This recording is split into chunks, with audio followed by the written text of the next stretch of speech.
नमस्कार दोस्तों, स्वागत है आपका स्टडी फॉर सिविल सर्विसेज में। वीडियो को पूरा देखिए। कोई भी आपका फीडबैक है, कोई सजेशन है, तुरंत वीडियो में कमेंट करके जरूर बताइए। अच्छा लगे तो वीडियो लाइक जरूर कर लीजिए और ऐसे वीडियो लगातार फ्री में बिना किसी एडवर्टीजमेंट के पाने के लिए चैनल को तुरंत सब्सक्राइब कर लीजिए और बेल आइकन को जरूर टैप कर लीजिए ताकि आगे भी सारे वीडियो आपको मिलते रहे। यूट्यूब में फॉलो करते हैं तो प्लीज ये वाला फ्री टेलीग्राम चैनल जरूर ज्वाइन कर लीजिएगा। सारे नोटिफिकेशन, सारे अपडेट यहीं पे आते हैं, ध्यान रखिएगा। स्टडी फॉर सिविल सर्विसेज का कोई भी पेड ग्रुप अगर आपको ज्वाइन करना है तो सिर्फ 8564805309697523860455 यही नंबर है हमारे, सिर्फ जहां पे कॉल या व्हाट्सएप कर सकते हैं।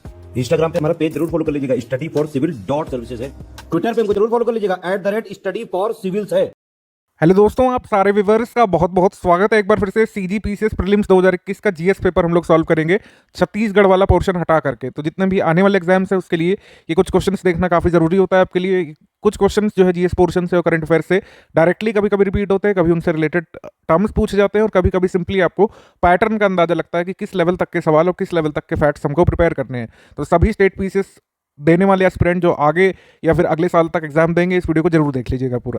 जैसे पॉलिटी के काफ़ी सारे क्वेश्चंस पूछे गए हैं, हिस्ट्री के काफ़ी सारे क्वेश्चंस पूछे गए हैं मेन जीएस वाले पोर्शन में। पहला है भारतीय परिषद अधिनियम 1861 के संबंध में आपको सही विकल्प चुनना है। तो पहला इसमें दिया गया है कि इस अधिनियम के फलस्वरूप गवर्नर जनरल की परिषद में कुल जो सदस्य थे उनकी संख्या जो है 7 हो गई थी। तो आपको बता दी जाए कि पहला स्टेटमेंट जो है इनकरेक्ट हो जाता है यहाँ पर, क्योंकि संख्या 5 हुई थी इस एक्ट से, 7 नहीं हुई थी। ठीक, उसके बाद लिखा हुआ है कि विधि निर्माण के लिए अतिरिक्त सदस्यों की संख्या कम से कम 6 और अधिक से अधिक 12 कर दी गई थी। तो ये आपका सही स्टेटमेंट है। ठीक, फिर उसके बाद है प्रांतीय और केंद्रीय विषयों में किसी तरह का भेदभाव नहीं रखा गया था। तो ये भी सही है। हमारा आंसर इसमें हो जाएगा 2, मतलब ये बी वाला 2 और 3 स्टेटमेंट करेक्ट और फर्स्ट वाला इनकरेक्ट। आगे बढ़ते हैं हम लोग। और इसमें एक और एक्ट पूछ लिया, भारतीय परिषद अधिनियम 1892 के संबंध में आपको सही कथन बताना है। इसमें डेट भी देखिए पूछी गई है, तो परिषद अधिनियमों की स्पेसिफिक डेट भी आपको पता होना चाहिए। तो 20 जून 1892 को लागू किया गया, सही। इसके बाद इस पर कहा गया है कि कुल सदस्यों में से गैर सरकारी सदस्यों की संख्या जो है 5 थी। इसके बाद दिया गया कि सदस्यों को पूरक प्रश्न पूछने का अधिकार दिया गया था। तो सबसे बड़ा क्रिटिसिज्म यही था कि सप्लीमेंट्री क्वेश्चन नहीं पूछे जा सकते, खाली बजट पर क्वेश्चंस पूछे जा सकते थे। तो ये वाला जो है ड्रॉबैक था इसका। तो कभी कभी आपको लगता है कि आपको सब कुछ पता होना चाहिए, ऐसा नहीं है। कभी कभी सवाल में सिर्फ जितना आप जानते हैं उससे भी सवाल हल हो जाता है। जैसे आपको यदि इसमें पता होता कि हर हाल में सप्लीमेंट्री क्वेश्चन तो नहीं पूछने दिया जाता था, तो जहाँ जहाँ पर ये आपका ऑप्शन दिया गया है तो आप आसानी से एलिमिनेट कर सकते थे इसको। ठीक है, तो ऐसे में कई बार एलिमिनेशन टेक्निक्स काम आ जाती हैं। तो इंग्लिश मीडियम में भी है, इम्प्लीमेंटेड ऑन 20 जून 1892 करेक्ट। और मेंबर्स जो है वो 24, 5 नॉन गवर्नमेंटल मेंबर्स होते थे। ठीक है, उसके बाद सप्लीमेंट्री क्वेश्चंस का राइट नहीं था, बजट पर क्वेश्चंस पूछने का राइट दिया गया था पहली बार। क्वेश्चन नंबर 3 है यहाँ पर कि 2 कथन है। पहला है कि जेडी डायना ने भारतीय उपमहाद्वीप के चट्टानों के भूगर्भीय इतिहास यानी कि जियोलॉजिकल हिस्ट्री के लिए एक विशेष भूगर्भिक समय मापक यानी कि special geological time scale introduce किया था। ठीक है, तो ये स्टेटमेंट रॉन्ग माना है यहाँ पर सीजीपीसीएस ने। ठीक है, हालांकि सेकंड वाला क्वेश्चन, मतलब सेकंड वाला स्टेटमेंट है, इससे आप फेमिलियर हैं कि भारतीय चट्टानों को आर्किन क्रम की चट्टानें, पुराना या फिर पौराणिक चट्टानें, द्रविड़ियन और आर्यन युग की चट्टानों में विभक्त किया गया है। तो ये सही है, सेकंड वाला सत्य है, फर्स्ट वाला इनकरेक्ट माना है आपका सीजीपीसीएस ने। ठीक है, हाँ, एक चीज़ आप ध्यान रखिएगा कि जेडी डायना की जहाँ पर बात कर रहे हैं तो ये आर्कियन जो वर्ड है, जो ये आर्कियन वर्ड है, ये जेडी डायना ने दिया था। ये ध्यान रख सकते हैं आगे के लिए। नाउ अगेन इसमें देखा जा रहा है कि सीजीपीसीएस में यहाँ पर क्या हो रहा है कि एक ही मिलते जुलते टॉपिक से 2 क्वेश्चन तक पूछे गए। जैसे जियोलॉजिकल टाइम स्केल से रिलेटेड ये क्वेश्चन है और ऊपर वाला क्वेश्चन भी कहीं ना कहीं जियोलॉजिकल टाइम स्केल से एसोसिएटेड था, हालांकि रॉक सिस्टम से भी एसोसिएटेड था। तो इसमें सिंपली जो ज्योग्राफी में आपकी एनसीईआरटी बुक में भी और बुक्स में भी जो आपकी जियोलॉजिकल टाइम स्केल होती है उसमें जो ये आपके इपॉक्स दिए हैं, इसको ओल्डेस्ट से लेकर के जो फर्स्ट पर आएगा उसमें लगाना है। तो स्टडी फॉर सिविल सर्विसेज के मटेरियल में हम हमेशा ही आपको पिक देते हैं और कई बार हमने पिक रिवीजन भी करवाया है कि ये इस तरीके से आपको क्रोनोलॉजी याद रखनी है। एक ये इपॉक वाली क्रोनोलॉजी और एक ये पीरियड वाली और एक ये मेजर लाइफ इवेंट वाली क्रोनोलॉजी जो कि नीचे से ऊपर की तरफ बढ़ रही होती है। ये कई बार हमारे एग्जाम के लिए रेलिवेंट होती है। जैसे हमारे इस वाले एग्जाम में क्वेश्चन पूछा है कि आपको इपॉक्स को क्रोनोलॉजी में लगाना है। तो पहले हमारा हो जाएगा ईओसीन, फिर हो जाएगा यहाँ पर मायोसीन, फिर हो जाएगा प्लायोसीन, फिर प्लिस्टोसीन, फिर होलोसीन। तो इस तरीके से हम अरेंज कर लेंगे, Eocene, Miocene, Pliocene, Pleistocene, Holocene. हमारा आंसर हो जाएगा यहाँ पर बी। नाउ अगेन ये भी ज्योग्राफी का क्वेश्चन है और जिनको नहीं पता चल रहा है कि आखिर इसमें पूछा क्या जा रहा है, ये भी हमारी लिस्टिंग से रिलेटेड ये क्वेश्चन है। भूगर्भिक विरासत स्थल की भी हमने लिस्टिंग दी थी अपने लास्ट ईयर के कंपाइलेशन में और 2022 एडिशन में भी इसको बिल्कुल शामिल करेंगे हम। तो ये हमने आपको प्रूफ दिया था कि लास्ट ईयर जो हमने दिया था मटेरियल, इसमें हमने शामिल की थी ये लिस्टिंग भी। तो आपका राष्ट्रीय कास्ट जीवाश्म पार्क सुल्तानपुर तिरुचिरापल्ली में है, तमिलनाडु में। स्ट्रोमेटोलाइट पार्क कहाँ पर है? भोजुंडा, चित्तौड़गढ़ जिला राजस्थान में है और लोनार झील बुल्ढाना में है। और शिवालिक पार्क जो है आपका सिरमौर में है, हिमाचल प्रदेश में। तो इसमें स्पेसिफिक लोकेशन से मिलाना है, इसमें हम आराम से अब इसको मैच कर सकते हैं। हमारा आंसर इसमें क्या बन रहा है? सी वाला मैच हो रहा है, यानी ए का 3 से मिला देंगे और फिर आपका मिल जाएगा बी का 4 हो जाएगा और आपका C-2 हो जाएगा, स्ट्रेटोमाइट पार्क चित्तौड़गढ़ राजस्थान में, और लोनार झील बुल्ढाना में महाराष्ट्र में। इसके बाद आपका ज्योग्राफी से क्वेश्चन है, प्लेट टेक्टोनिक्स से बहुत कम क्वेश्चन आजकल आते हैं एग्जाम में। तो पहला है कि प्लेट विवर्तनिकी का सिद्धांत यानी plate tectonics theory was given by H.H. हेस इन 1967, ये असत्य माना है इसको। और सेकंड वाला दिया गया है कि प्लेट विवर्तनिकी सिद्धांत समुद्र तल विस्तारण सिद्धांत पर आधारित है। तो कथन एक असत्य है, परंतु कथन दो सत्य है। अब हमको जल्दी से कमेंट करके बताइए कि इसमें क्या असत्य है, क्या चीज़ इसमें गलत दी है। हेनरी हेस का नाम गलत दिया है, ईयर गलत दिया, या फिर क्या गलती है इसमें, जल्दी से कमेंट करके बताइए। नाउ अगेन, अब आपको इसमें लंबाई के घटते क्रम में इसको अरेंज करना है। तो हिस्पर के बाद बियाफो आता है, इतना ही खेल था हमारा। आपको कभी कभी डरा देता है क्वेश्चन, लेकिन खेल इतना ही था कि आपको पता हो कि हिस्पर की लंबाई ज़्यादा है या फिर बियाफो की ज़्यादा है। तो लिस्टिंग पर ध्यान देने की काफ़ी ज़रूरत है, खासकर ज्योग्राफी में। देन इसके बाद अगेन इसमें क्वेश्चन है कि बड़े बांधों की संख्या के हिसाब से आपको घटते क्रम में लगाना है। तो highest number of large dams कहाँ पर है, महाराष्ट्र में। देन उसके बाद कहाँ पर है, मध्य प्रदेश में, फिर गुजरात में।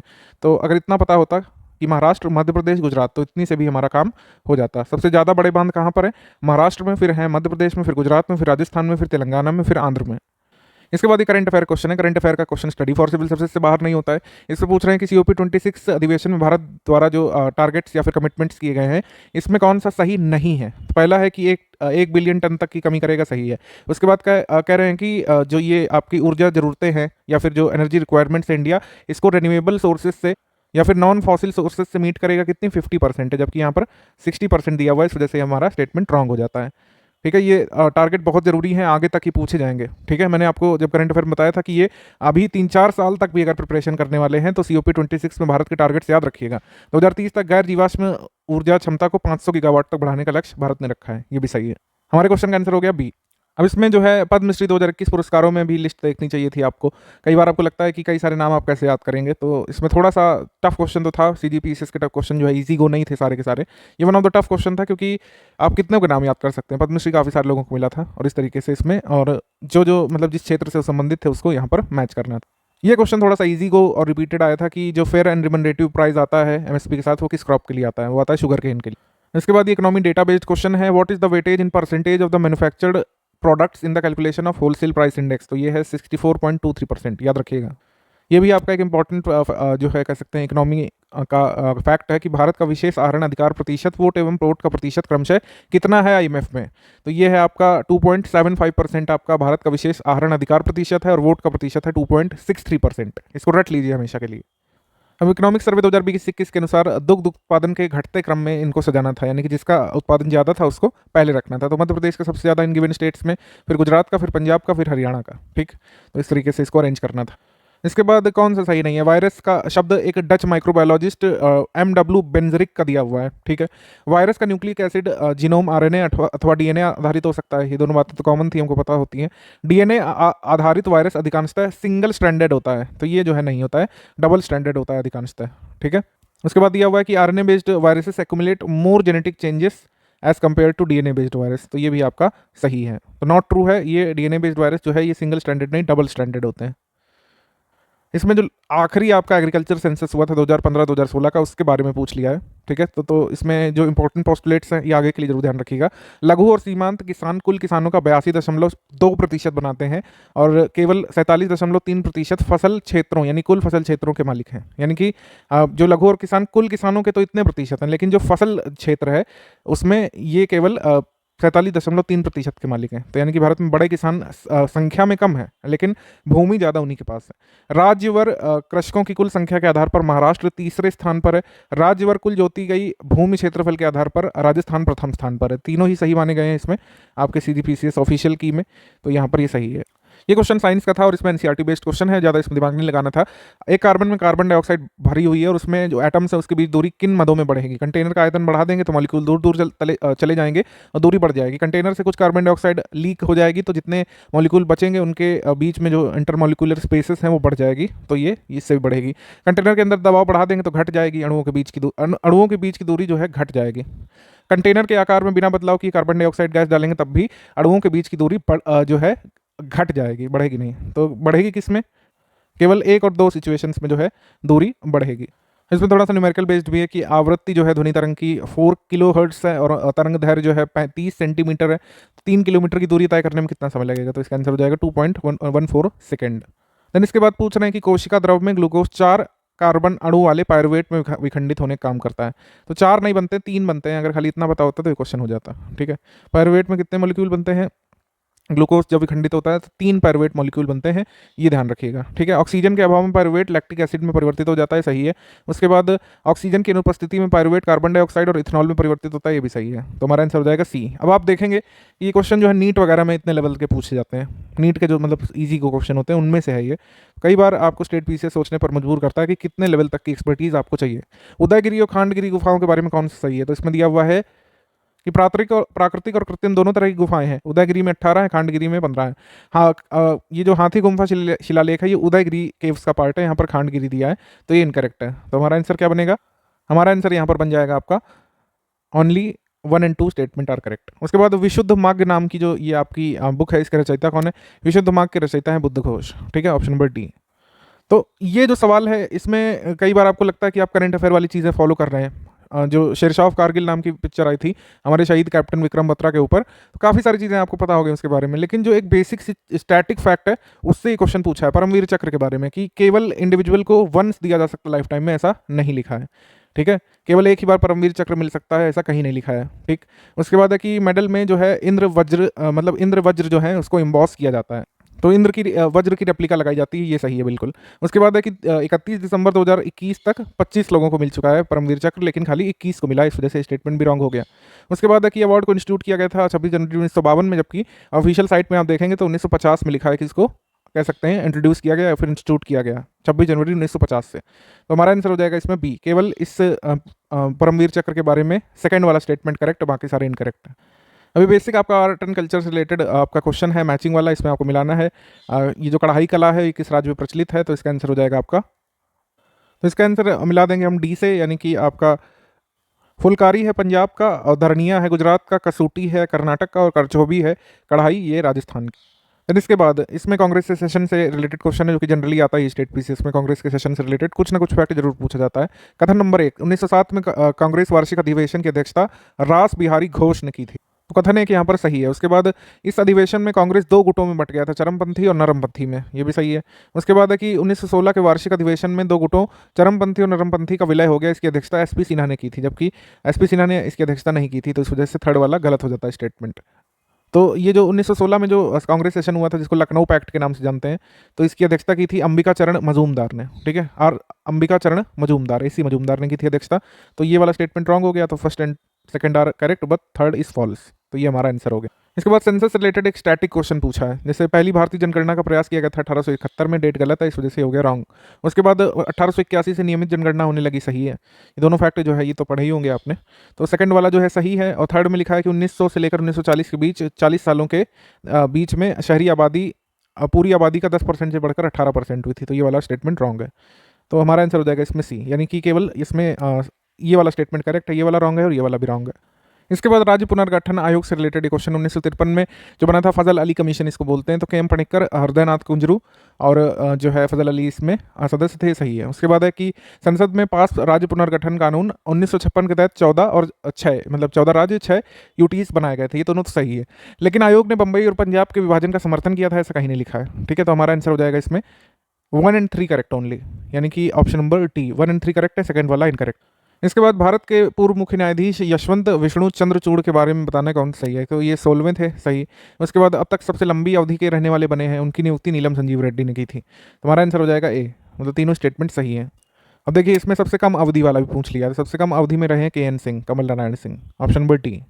सर इसके बाद 44वें संविधान संशोधन के बारे में क्या सही नहीं है, तो इसमें पहले लिखा है कि जनता सरकार द्वारा लाया गया था, ठीक है। उसके बाद है कि 42वें संविधान संशोधन में बदलाव किया गया था, ठीक है। इस संशोधन के द्वारा पहली बार स्पष्ट किया गया कि राष्ट्रपति केंद्रीय मंत्रिमंडल के सुझावों के विपरीत कार्य नहीं कर सकते हैं, ये भी सही है।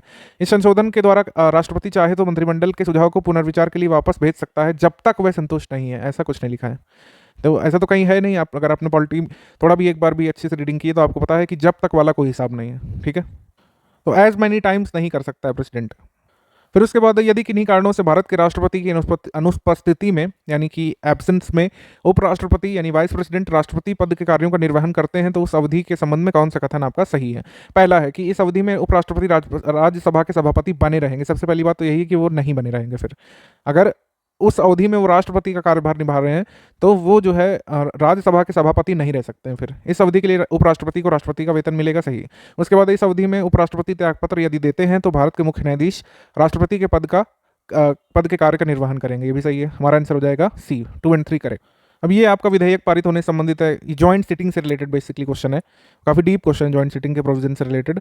सारे प्रोविजन एकदम खंगाल दिए गए हैं इसमें। पहला, provision of for joint sitting is applicable for ordinary bills, finance bill and constitutional amendment bill. यहीं से काम खराब हो जाता है। कॉन्स्टिट्यूशनल अमेंडमेंट बिल के लिए कोई जॉइंट सिटिंग का प्रावधान नहीं है, स्टेटमेंट गलत। In know situation deputy chairperson of Rajya Sabha can preside over joint sitting. तो लोकसभा के स्पीकर करते हैं जनरली, वो ना हो तो डिप्टी चेयरपर्सन कर सकते हैं राज्यसभा के, वो भी ना हो तो कोई एक एमपी कर सकता है। लेकिन इसमें लिखा है in know situation, Rajya Sabha MP नहीं कर सकते, इसमें लिखा है कभी भी, तो ये भी गलत हो गया। फिर उसके बाद कि कोरम चाहिए होता है 1/6 मेंबर का, कोरम हमेशा 1/10 का होता है, तो ये भी गलत हो गया। तो इसमें जो है हमारे हाथ कुछ नहीं लगता है। इसमें पूछा है कि कौन सा आपका सही है, जबकि इसमें कोई भी सही नहीं है, ऑप्शन नंबर डी। इसके बाद ये लिस्टिंग से रिलेटेड क्वेश्चन, ये थोड़े से इजी को थोड़ा सा बोनस मिलता ही है हमको किसी पेपर में। टफ तो आ ही रहे हैं तो 1-2 इजी आ जाते हैं। कि सबसे ज़्यादा सीटें अनुसूचित जनजाति के लिए आरक्षित कहाँ है, मध्य प्रदेश में, ऑप्शन नंबर डी। देन इसके बाद निम्नलिखित में से कौन सी समिति लोकसभा के अधीन नहीं आती है, तो राज्यसभा की समिति है, ये ध्यान रखिएगा। स्वास्थ्य एवं परिवार कल्याण संबंधी समिति राज्यसभा के जुरिडिक्शन में आती है, लोकसभा के जुरिडिक्शन में नहीं आती है। अच्छा, ये वाला थोड़ा सा डिस्प्यूटेड क्वेश्चन रहा है और इसमें मॉडल जो उत्तर कुंजी है इसमें मिस्टेक लोग बता रहे हैं, और इसमें आप देख भी सकते हैं ऑफिशियल वेबसाइट पे जाकर। इंडियन पार्लियामेंट्री ग्रुप की भारतीय संसदीय समूह के संबंध में कौन सा आपका सही कथन है, तो स्वायत्त संस्था नहीं है इसमें लिखा है, ठीक है, ये तो सही है। उसके बाद लिखा है कि जो है इस संसद के पूर्व सदस्य इसके सदस्य बन सकते हैं, तो हाँ बिल्कुल एक्स मेंबर भी बन सकते हैं। लोकसभा का उपाध्यक्ष और राज्यसभा का उपसभापति समूह के पदेन उपाध्यक्ष होते हैं, ये भी सही है।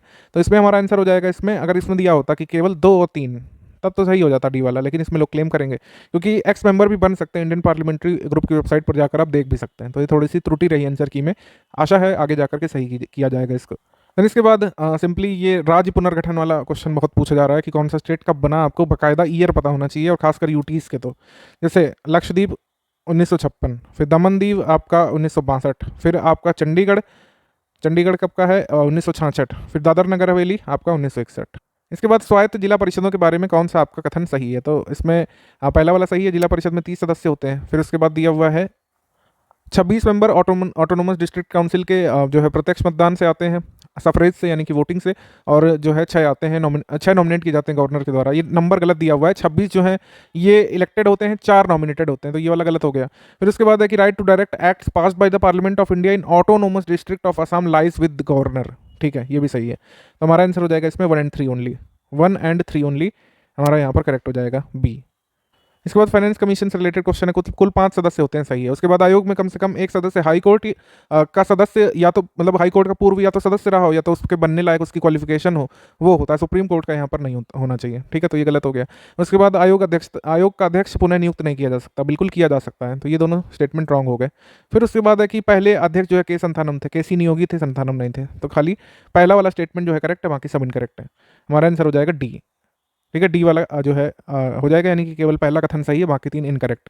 ये थोड़ा सा वेग सा क्वेश्चन है, मतलब कि आप कितने स्टेशन का नाम ध्यान रख सकते हैं। नॉर्थ फ्रंटियर रेलवे का नहीं है, उत्तर मध्य रेलवे में आता है आपका प्रयागराज, ठीक है, तो आपका ऑप्शन नंबर सी हो गया इसमें।